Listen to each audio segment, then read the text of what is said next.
I'm a nurse by background, and despite my American accent, I did actually train in the UK. And I'm going to talk for about 25 minutes or so about a project, essentially, that we've been working on at the MS Trust with the MS nurses in the UK to help build the evidence base for the value of MS specialist nursing and to help build the skills and confidence of the nurses themselves to be actively involved in data collection, data analysis, and the presentation of that data to their key audiences that they need to communicate the value of their service to. So I also wanted to say a particular thank you. I think it's an amazing thing that this event is taking place and nurses are having this platform here at ECTRIMS, and on behalf of the MS Trust, we're very grateful to have the opportunity to be here. I'm going to spend just a little bit of time setting the context around MS nursing in the UK, and then I'll talk a little bit about the current evidence base for the value of MS nursing. I'll give you just a little snapshot about what's going on in the NHS in the UK, just in terms of the drivers it provided for us in putting this project together, and then we'll come on to the project itself. So, MS nursing in the UK, really interesting. In 1993, so 20 years ago, there were 3 MS nurses in the UK. And in 2002, the Department of Health entered into a risk-sharing scheme in order to make the first 4 disease-modifying drugs for relapsing remitting MS available in the UK. In the absence of the kind of data that the NHS rationing body, the Institute for Clinical Excellence, requires in order to fund the drugs. So an arrangement was come to between the pharmaceutical companies and the Department of Health to make the drugs available. And alongside that availability of the drugs came an investment in infrastructure. And that's what really launched MS nursing across the UK at the scale that it's now available. So there was money made available to pump prime posts. So money was put in for a fixed period of time to establish the posts, and those posts were then adopted by the NHS services in the UK. So there was a very rapid, and the next slide will show that to you, very rapid growth in the number of NHS nurses. There wasn't a lot of evaluation done about their impact or their value at the time. So now, in 2013, we have approximately 235 MS nurses across the UK.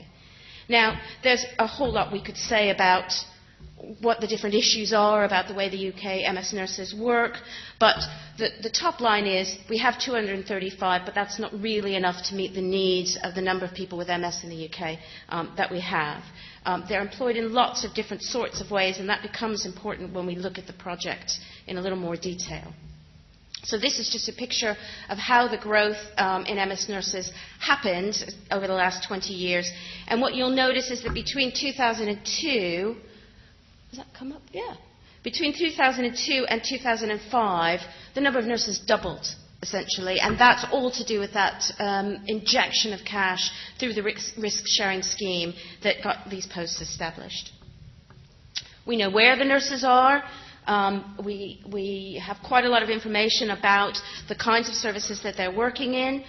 We have some broad understanding of how well provided for most bits of the UK are. Now, this is based on head of population rather than number of people with MS, because we don't currently have a comprehensive MS register in the UK. There's 2 different projects to develop one, but none of them are available currently. So we know something about the number of people per MS nurse in the UK. We know something about the amount of time, therefore, that they would have available for the population that they cover in their geographic area. There's a lot of information and a kind of conceptual framework and an evidence base for MS nursing, and Sasha alluded to that a little bit in his talk, and I won't dwell on that, but I think it's very important to recognize that a lot of work has gone into establishing the credibility and the academic rigor around MS practice. And We have, for example, some work that's been done to try and depict the way in which MS nursing makes its impact and most visibly interacts with people with MS at different points in the disease trajectory. We have a competency framework that Sasha alluded to as well, which is based on the NHS Knowledge and Skills framework and based on a sort of novice to expert sort of model. And that, again, adds to the credibility and the evidence base around our practice, around MS nursing practice. We also have a quite well-established professional development program. There's a 5-day residential course for new and post-MS nurses, which is led by the MS Trust but is delivered by clinical specialists from across the UK. It's fully accredited. We have an annual conference, we have an annual MS Nurses meeting, and there are lots of study days funded by the patient organizations as well as by industry to help continue to develop people's knowledge and expertise in all areas of MS practice. So that was a real whistle-stop tour through MS nursing. And again, just a brief bit of time on the evidence base for the value of MS nursing, and the short answer to that is not a lot. There are a few relevant papers. They didn't really find anything very conclusive about the value and impact of nursing. There is one exception, however. This is a paper dates back to 2001, not back to the 80s, but it is a little bit old. But what it did is, at the time that these posts were first being established, they did a sort of before and after piece of work to look at what financial impact the introduction of MS nursing would have on costs related to patient care. And the bottom line is that there was a net saving, even when you take into account, all the costs and on-costs of the post itself. And that was mediated largely by a reduction in emergency admissions and length of stay for inpatients, and a basic calculation about the amount of money that would save an employing organization. And so that was really good evidence for continued investment and establishment of these posts. In 2012, the MS Trust published a report called Defining the Value of MS Nursing. And what we did at that time was to try and pull together everything that was currently known about the value and impact of MS nursing.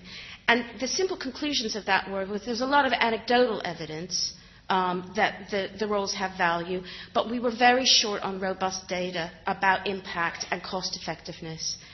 And linked to this was a recognition that the nurses themselves were perhaps not doing the collection of data systematically to have the information to begin to build the case for the value and impact. And there were a variety of reasons why that would be the case: lack of time, lack of tools, and lack of skills.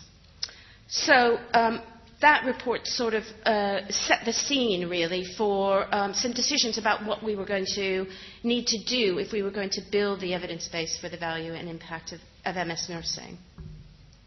However, the other part of the story that really strengthened our resolve to try and take this challenge on was the state of and the context in the NHS in the UK. So, well, again, just to give you a top line about this, essentially the problem is that the demand and the rising demand for healthcare services in the UK far outstrips the available resources. So the NHS has a huge financial challenge, and that challenge was described in a number of different ways over the past few years. First it was 30 billion, then it was 50 billion, then it was over 3 years, and then it was over 7 years. But however you slice it, the problem is acute and it's deep. And that poses a real, very real threat and challenge to everyone's practice, essentially. Everybody's practice is coming under scrutiny because real savings have to be found in the service in order to keep it sustainable. The other thing that happened was a bit of a bit of a massive crisis in care. There were some very shocking incidents of substandard care that prompted a big national inquiry and a report, the Francis report, that was published just this year, and a recognition that we need to up the standard of care, particularly for inpatients. So there was a big focus on the quality of care in hospitals and the ratio of nurses to patients on wards, and a recognition that there needed to be a huge focus on quality. So we've got a financial problem, we've got a quality problem, particularly in inpatient care, and we have an NHS that is going through tectonic reform. So the whole system is being ripped apart and restructured. The role of commissioning has moved from one entity to a different entity, so that the general practitioners, the primary care physicians, have become the commissioners of care on behalf of their population.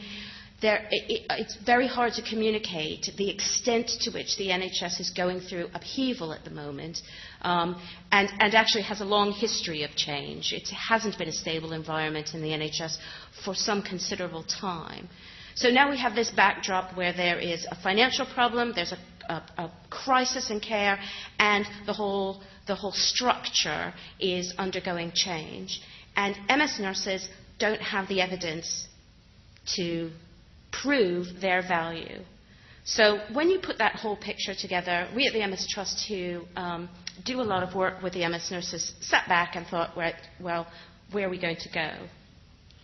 The other thing that has happened in the NHS is an increased focus on outcomes. So the language of outcomes, of data collection, of process indicators has begun to get properly embedded right the way through services. Services need to be more transparent to the public as well as to the commissioners. They need to be much more accountable, and for reasons I've already described, there's a big focus on improving quality. So they built an outcomes framework which has 5 domains, and that is meant to set the context for every service in the UK at whatever level it is being scrutinised, to have a common language to transact with itself over. So this framework has emerged over the last couple of years. So we have these 5 domains. So there's the picture. And at the Trust, we felt we had some choices to make. We knew from the Defining the Value report that there was a lack of evidence and a lack of skills. And we thought, well, we could do one of 3 things with our resources to make our contribution. One was to commission an external academic evaluation of the nurses' roles, to update that 2001 paper, to provide some more current data that the nurses could deploy when talking to their managers. The second option was to build an online toolkit that the nurses could just pull off and use. And the third was actually to take the idea of the tools and develop that a little further and provide some support for the teams to use the tools in order to undertake their own data collection and their own evaluation. And that's what we decided to go for. Because we felt there was evidence of this twin problem of a lack of evidence and a lack of skills and consistent data collection going on out in the front line where people needed to make the case for their services. So out of that was born this project, which is called GEMS, which is Generating Evidence in MS Services. So the objectives of the project were to support the evaluation of 4 MS nurse teams over the course of a year, to identify and build the skills and the resources needed to undertake service evaluation, to support each of those teams to produce a local report tailored to the needs of their local audiences, which are largely commissioners of services and their direct service managers, to explore the feasibility of identifying some general quality indicators for MS services. And this is a big one, actually, because we know, obviously, that MS is a fluctuating and variable condition, and the condition that people live with from the point of diagnosis throughout the rest of their lives, and have very different experiences and very different needs. And how can you talk about a set of common indicators that would work for both somebody who is newly diagnosed, still in work, making decisions about disease-modifying treatment, and also work for somebody who is in the progressive phase of their disease, much more severely affected, more limited in their ability to perform the activities of living that matter to them. So this, we knew, was going to be a big challenge. And to develop some simple tools for data collection. It was not an IT project, but we wanted to provide something simple that the nurses would be able to use. So we launched the project in March of 2012 to coincide with the launch of the Defining the Value report. We then selected the 4 teams. In fact, they ended up being 5, but there's a reason. We then provided some training for them over 2 days and worked with them to build an evaluation framework that would then inform the development of the tools. And then they undertook a year of data collection, which finished at the end of March of this year. They then wrote their reports for their local audiences, and we did a process evaluation of the whole project. And there they are. That's the teams. It was really hot and sunny when we did the training. It was beautiful. These are the teams, and what's important about this is we try to represent the diversity of services in just this very limited number of teams in the cohort. So we wanted to get acute and community, we wanted to get urban and rural, we wanted to get big and small, we wanted to get working more with progressive disease, perhaps working more with people who are nearer the point of diagnosis. So this was our best effort to try and represent that diversity. So just in the interest of time, I'm going to kind of whiz through this because I know that people, I don't want to keep you late. But what's important to say here is that we started out by agreeing a set of objectives, and those were all tied to the outcomes framework that I showed you before, those 5 domains.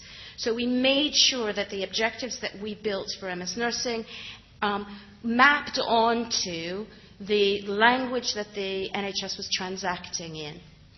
We then thought in terms of inputs. So what is it that the service is providing in order to deliver its service and ultimately its impact? So that's about the staff, the skills, the training, the background of the nurses themselves, the way in which the service is configured, and that formed the first section of each of the reports. It's this descriptor of the service. We then used some existing tools and some simple tools that we developed ourselves to look at the activities that the nurses were undertaking. What are they actually doing with their time? And then we tried to capture the outputs of that, and some of that was about the service elements. Time on the telephone, appointments, home visits, all of those sorts of things. So we could depict what they were doing, why they were doing it, and what they were trying to deliver by doing those things. And we also collect data about a set of indicators that were common to all the services that would help to demonstrate progress towards outcomes. Because, as we all know, particularly with long-term conditions, some outcomes are very, very difficult to demonstrate. Against a backdrop of deterioration, how do you show progress, for example? Difficult. We built, using some existing validated tools, including the UK MS Specialist Nurses survey tool. We built a patient survey, we built a health professional survey, so we could get the views of the clinical stakeholders on the service. We helped the nurses to have a standard template for collecting and writing up case studies, and then we had this set of indicators. Now, these are the indicators. That's a whole other talk, but this is just a look at them. The way we wrote them allowed the nurses themselves to set a local standard for achievement of the indicators. But a good example of them to pick out is the third one. So the percentage of patients with acute deteriorating symptoms, including suspected relapse, seen for diagnosis and appropriate treatment within X number of days, depending on the local service standard. Now that indicator was written that way, so it was indifferent to whether you were newly diagnosed and experiencing relapses or whether you were much further along in the progression of your MS and experiencing a significant change in your symptoms. So a single indicator that worked for any type of patient. So I just wanted to show you a little bit about what some of the outputs of the tools were like. So it allowed the nurses to look at their caseload by type of MS, by duration, how long since diagnosis, by level of disability, and you could do this with EDSS, but we used a much blunter instrument to do that. We then used a tool called Cassandra, which was developed by Dr. Allison, which was a tool developed for specialist nurses to analyze their activity and demonstrate the complexity of what they do against these 4 domains, and performance against the KPIs. So that's not all that they had, but that's a sample of what they had. And they entered their data, and these simple tools just spat out the graphs for them that they could then use to monitor their service and also to include in their reports. So in terms of achievements for the project, all the teams stayed the course. Everybody did their year data collection, and everybody produced their local reports. We did manage to come up, despite the diversity, a common evaluation framework and a common set of KPIs. The services have data now that is helping them to describe their caseload and the value of their service, and increasingly to drive data-driven service improvement for them. And we have now developed the patient survey tool into something where we're making available to any MS nursing team in the UK. That'll be launched in November, and the MS Trust will help with the administration of that tool and the reporting. In terms of service improvement, much more shift towards proactivity in reviewing, particularly their complex patients, thinking about using other methods of keeping in contact with patients, thinking about how much telephone time, how much home visit, how much clinic time, in a much more rational way, evidence-based way, about how best to use their limited resources, promoting the service much more widely. One of the teams went out and case found in their area. They went around to every single primary care practice in their area, and they found every single person with MS and surfaced a significant number of people who were outside the orbit of services. And in some instances making the case for not an additional nurse, but additional administrative support to spread the nursing resources more directly toward patient care. If they were here with me, the nurses would say it was not easy to do. Some of them were really starting from a very basic place in terms of their data collection systems. There were people who were still using paper records, so they had a lot of data to enter in and a lot of clearing up of their caseload to do. Tough to do alongside their day job. There was no release except for the training. This was all happening against the backdrop of all these NHS reforms. So, one team had 5 different managers in the course of a year. So, you try and communicate your service to one person, and that person just keeps changing. Sensitivity about sharing data, with lots of issues around that we had to work very hard with the teams to overcome, and getting a good response to your patient survey, having a robust methodology for selection, so you don't just go to the last 5 people that you saw. That all takes work and effort and liaison with local governance services. But the nurses stayed the course and really valued what they did. This is a little feedback from them, and everything that's in blue is what they feel they have currently are experiencing impact on, and everything in red is where they expect impact to come. So their skills and confidence has grown. But how the commissioners view their service, they have not experienced that change yet because they're just completing their reports and starting to disseminate them. We asked them about which of the tools they intend to carry on using, and the good news here is all of them intend to use most of the tools, and we're going to be providing some ongoing light touch support for them to carry on with that. There are a few tools that they were less convinced of the value of, so we're kind of reviewing that. So the plans going forward now at the end of this first bit of the project is to recruit an additional 10 teams, and that we've opened for applications now, and those will include some multidisciplinary teams where the nurses and the allied health professionals are working together. We'll be refining the tools and then also focusing more on the underlying economics of the service, including where there's been avoided cost elsewhere in the health or social care system.